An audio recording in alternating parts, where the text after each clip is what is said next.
안녕하세요. 연합인포맥스 선임기자 워싱턴이 선재규입니다. 오늘이 2021년 1월 15일 금요일. 이제 다음 주면은 트럼프 시대가 이제 끝나고 바이든 시대가 이제 공식적으로 시작이 됩니다. 월가도 지금 이제 그런 큰 변화에 좀 이게 뭔가 좀 적응하려는 움직임이 부산합니다. 우선 달러 가치 궁금하시죠? 그동안에 쭉 약달러 추세였는데 조금 좀 변화가 있는 것 같기도 합니다. 모건 스탠리의 매튜 혼바우 글로벌 매크로 전략가가 지난 12일에 CNBC하고 인터뷰를 했는데요. 지금 미국의 재정 통화 정책, 그다음에 인플레 전망이 아직도 좀 불확실하다. 그렇기 때문에 이런 걸 고려할 때 약달러 포지션을 취하는 게 더는 매력적이지 않은 것 같다고 진단을 했습니다. 그리고 적어도 단기적으로는 달러 강세를 자기는 예상한다 했고요. 그래서 달러 견해를 중립으로 최근에 바꿨다. 그러면서 달러가 언제 강세로 돌아설지 그 신호를 자기는 찾고 있다고 했습니다. 뭐 짐작하시겠지만 지금 바이든 행정부가 이제 오늘 새벽에 이제 아마 곧 발표를 할 것 같은데요. 1조 9천억 달러 정도의 추가 부양책을 내놓을 것 같고요. 그리고 뭐 지금 연준이 파월 의장이 오늘 새벽에도 금리 기조가 크게 바뀌지 않는, 그러니까 당분간 계속 유지하겠다고 했지만 지금 연준 지도부가 조금 흔들리는 모습이 곳곳에서 감지가 되거든요. 그래서 이런 것들 때문에, 이런 환경 변화 때문에 실질 금리라는 것 달러 가치가 바닥 다지기를 하는 게 아니냐 하는 게 모건 스탠리의 판단인 것 같습니다. 마켓워치도 이렇게 분석을 했습니다. 달러 약세 기조가 여전히 대세기는 하다. 하지만 최근 금리가 탄력을 받으면서 적어도 단기적으로는 지속적으로 반등 압력이 있지 않겠느냐 이렇게 진단을 했습니다. 또 그동안의 월가의 달러 약세 포지션 좀 과했다는 평가도 있다 이렇게 덧붙였고요. 그리고 이제 XM 이제 글로벌 투자기관이죠. 여기 분석도 그동안의 트럼프 부양책은 극적 성장세 없이 오직 제한적인 인플레만 유발을 하면서 실질적인 금리를 좀 밀어내렸다. 반면에 바이든은 훨씬 더 많은 걸 부양할 걸로 지금 거의 기정사실화 돼 있고, 그래서 시장이 예상보다 더 급한 어떤 경기 회복에 대비하도록 만드는 그런 상황이다 이렇게 진단을 했습니다. 이것 때문에 연준이 조금 흔들리는 모습이고, 그래서 실제 금리가 조금 뛰는 거다. 그래서 이 와중에 달러 가치가 좀 숨 고르기를 하는 거 아니냐 이렇게 지적을 했습니다. 달러 투자 매력이 조금 회복됐다는 얘기입니다. 제가 이렇게 달러 가치에 대해서 말씀을 드렸는데, 달러 어떤 추세가 조금 좀 달라지는 것 같다고 말씀드렸는데, 파월 연준 의장이 오늘 새벽에 조금 더 좀 어떻게 보면 재를 뿌렸습니다. 파월 의장이 프린스턴 대학 교수하고 생방송 인터뷰를 한 걸 공개가 됐는데요.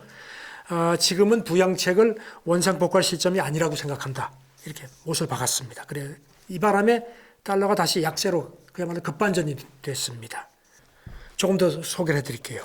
오늘 생방송 인터뷰에서 이제 이 얘기를 했는데, 이제 미국 경제가 연준의 고용하고 인플레 목표에서 여전히 멀리 떨어져 있다.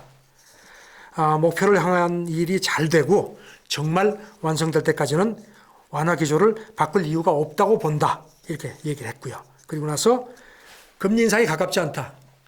상당히 강한 얘기인데요. 그러면서 그 시기가 되면은 연준이 출구에 대해서 빠르고 정확하게 시장에 전달할 거다. 이 얘기는 사실 처음은 아닙니다. 작년 말에도 비슷한 취지로 했으니까 시장이 너무 겁먹지 말라. 그 당시에 아시다시피 증시가 엄청나게 뛰었거든요. 그러니까 이제 거품 얘기가 많으니까 이제 그런데도 이른바 합리적인 거품 얘기도 나왔거든요. 거품인데 이게 쉽게 꺼지지 않는다. 그래서 그런지 이제 파월이 아마 이걸 좀 교통정리를 할 필요가 있다고 느낀 것 같습니다. 그래서 이렇게 얘기를 합니다. 그러면서 명확한 증거를 연준이 원할 때까지라고 얘기를 하는데, 그리고 때가 되면은 즉시 알리겠다 하는데, 아까 말씀드린 것처럼 오늘 새벽 뉴욕 증시는 그래도 빠졌습니다. 이제 금리, 인플레 이제 얘기를 다시 드려야 될 것 같습니다. 아무래도 인플레가 앞서도 말씀드렸지만 연준에 많이 달려있다는 얘기가 나왔었는데요. 지금 파월이 저렇게 이제 선을 딱 걷는데, 그러면 이제 월가에서 보는 인플레 전망은 어떨지 이것도 궁금하실 겁니다. 파월 생방송 인터뷰 나오기 전에 월가의 뭐 제프리 건들락 더블라인 캐피탈 CEO라든가 그 다음에 캐피탈 이코노믹스 같은 것에서는 올해 안에 뭐 심지어는 오는 한 5월, 6월에 인플레가 3%까지 갈 수도 있다는 그런 진단이 나왔었습니다. 아시다시피 지금 백신 이제 접종을 하고 있고, 그래서 물론 보급상에 조금 차질이 빚어지긴 하지만 지금 미국이 아주 전력 투구를 하거든요. 그러니까 그 효과가 의외로 예상보다 더 빨리 나타날 수도 있다. 지금 모건 스탠리도 지난 10년, 지난 5년간의 그 10년물 그 평균치가 한 2.1%였다. ING 증권에서도 좀 눈에 띄는 분석이 나왔습니다. 그 제임스 나이틀리 수석 이코노미스트가 다우존스의 1월 13일자에 전했는데요. 이것도 이제 파월 얘기 나오기 전입니다. 미국의 인플레가 기저효과 때문에 단기적으로 크게 올라갈 거다. 그렇지만 올 하반기에는 조금 사그라들 거다. 아까 말씀드린 거하고 비슷한 맥락이죠. 특히 이제 미국이 서비스가 경제 비중이 크죠. 그래서 인플레가 어떤 그 임금발로 주도가 되는 부분이 좀 있을 거다. 그래서 2%를 의미 있게 조금 웃도는 그런 인플레가 장기적으로 지속될 가능성은 자기는 크지 않다고 본다. 그러니까 물가에 대해서 너무 크게 걱정하지 말라는 얘기를 자꾸 하긴 합니다. 이제 그러면 이제 미국 증시가 올해 어떨 거냐, 뭐 가장 늘 궁금하시죠. 근데 조금 좀 엇갈리는 모습이 좀 완연해지고 있습니다. 이렇게 뭐 투자자 시장에는 별로 반가운 얘기는 아닌데요. 그 오펜하이머의 아리 월드 기술 분석 담당 헤드 분석인데요. 지금 여러 가지 기술 지표가 증시 강세를 시사한다. 이건 좀 긍정적인 쪽으로 나오고 있습니다. 낙관적입니다. 그러면서 그 지금 추세가 변동성이 큰 오름세에서 그 2017년에 그랬듯이 꾸준한 오름세로 그 어떤 그 흐름이 바뀌는 것 같다. 그런 그 진단을 했습니다. 그레디언트 인베스트먼트는 또 그 펀더멘털 훈풍이 분다는 얘기를 했고요. 그래서 아시다시피 백신 보급이 갈수록 조금 원활해진다. 그러니까 이제 아무래도 지금은 뭐 재확산이 아직 심각하지만 미국의 그 확진자도 줄어들지 않겠느냐. 그렇기 때문에 이제 그리고 또 이제 그 바이든 행정부의 그 추가 부양책 얘기도 했고요. 이런 걸 여러 가지를 고려할 때 올해와 내년의 그 기업 수익 전망치를 너무 낮게 보고 있는 거 아니냐는 게 자기 판단이라는 얘기를 했습니다. 이 사람은. 팩트셋이 S&P 종목 수익이 올해는 23%, 내년에는 17% 늘어날 것으로 자기는 본다. 이렇게 관측한 걸 덧붙였습니다. 그리고 또 이제 아직까지 증시에 들어오려는 대기 자금이 아직도 많다. 그래서 그리고 이제 밸류가 많이 뛰었지만 시장이 밸류 때문에 크게 조정될 거로는 자기는 보지 않는다고 덧붙였습니다. JP 모건은 그 비은행권 투자자 포트폴리오를 가지고선 이렇게 이제 근거로 해서 자기들은 긍정적으로 본다는 지적을 했습니다. 그 전 세계 비은행권 투자자 포트폴리오의 43.8%가 주식이라는 겁니다. 가장 최신 분석이. 이거는 글로벌 금융위기 이후의 그 평균치 42.3%보다는 높지만 2018년 1월에 그 47.6%보다는 아직은 좀 낮다. 그러니까 이거는 주가가 그만큼 더 뛸 여지가 있다는 의미라고 분석을 했습니다. 그리고 또 이제 중립이라고 할 수 있는 42.3% 이 수치가 그 작년 11월 중순 이후에는 이미 처음으로 넘어선 상태다 하는 얘기를 했고요. 그러니까 자기가 그래서 시장이 너무 빨리 달라오르는 게 아니라는 그 우려가 있는데 그런 걱정은 아직은 안 해도 될 것 같다. 그러면서 주식 보유 비중이 문제가 되려면 S&P 지수가 한 26%가량 뛰어야 하는데 조만간 그렇게 될 것 같지는 않다고 전망을 했습니다. 아까 엇갈린다고 말씀드렸는데 지금 그 암울하게 보는 그 목소리도 좀 커졌습니다. 그리고 이제 가장 지금 눈에 띄는 게 야데니 리서치의 에드 야데니 대표. 아시는 분은 아시겠지만 이 사람은 그동안에 쭉 강세론자였거든요. 근데 이 사람이 지난 1월 8일에 CNBC에 회견하면서 조금 고무신을 거꾸로 실었습니다. 나스닥 지수가 닷컴 버블 당시처럼 움직인다. 이거는 증시가 급등하고 나서 추락할 거라는 그런 경고로 자기는 본다고 했습니다. 그리고 상기시킨 게 나스닥이 1998년 말부터 2000년 초까지 200%가량 뛰었지 않느냐. 지금도 거의 나스닥이 한 100%가량 올라 있는데 그거하고 비슷한 길로 갈 거라고 자기는 걱정을 한다. 그러지 않길 바라지만 이렇게 얘기를 했습니다. 그리고 이제 최근에 비트코인을 잘 봐라. 비트코인의 투자 여부와 관계없이 지금 비트코인이 막 엄청나게 널뛰기를 하는데 바로 이것도 이런 내가 얘기하는 경고하고 같은 맥락에서 좀 봐줬으면 좋겠다고 얘기를 했습니다. 일단은 강세장이 이어질 거다. 그렇지만 정부 지출이 많아지고 연준이 아무래도 양적 완화를 계속해서 정부 그 지출의 상당 부분을 이제 연준이 채권 이제 사서 이끌어줄 거다.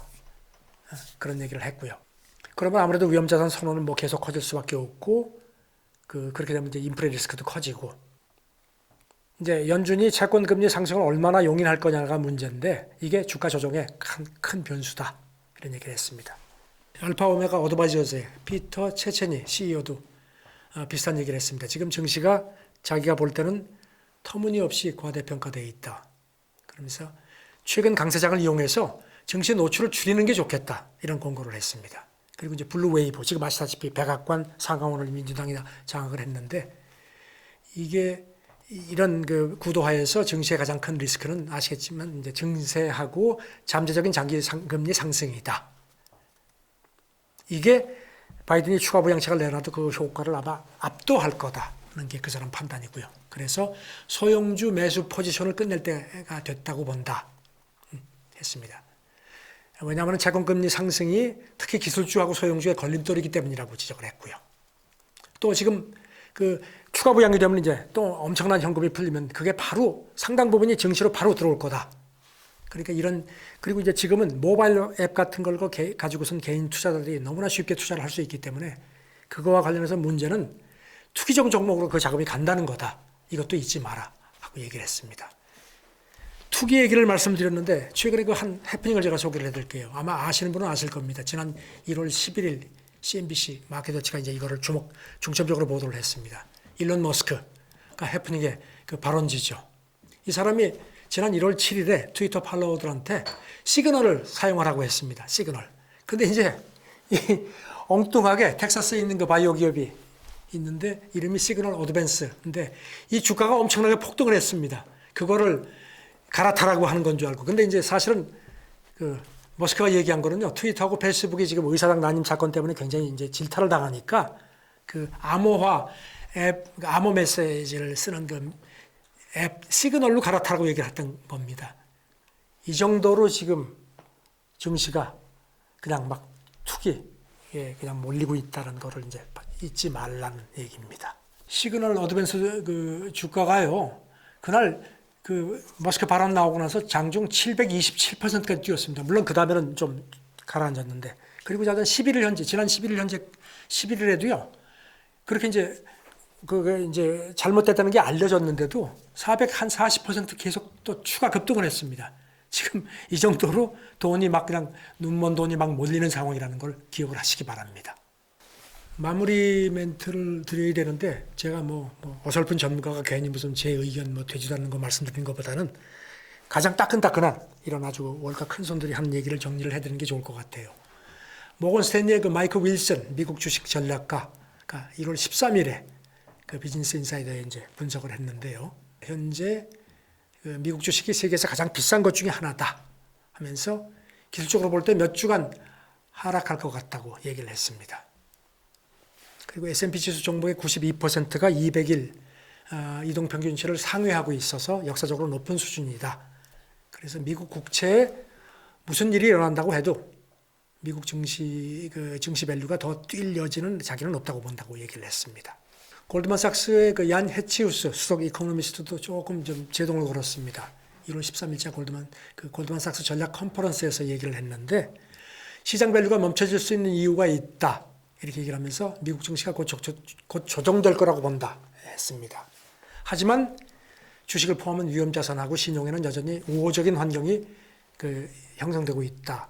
해서 경기 순환 초기 단계고 인플레도 여전히 목표치를 밑돌고 있고 통화하고 재정정책도 여전히 경기 부양에 초점을 맞추고 있는 국면이다. 그래서 단기적으로 조정될 가능성은 있다. 하지만 장기적으로 자기가 볼 때는 미국 주식이 긍정적이고 계속 탄력이 이어지지 않겠느냐. 이렇게 또 조금 엇갈리게 전망을 했습니다.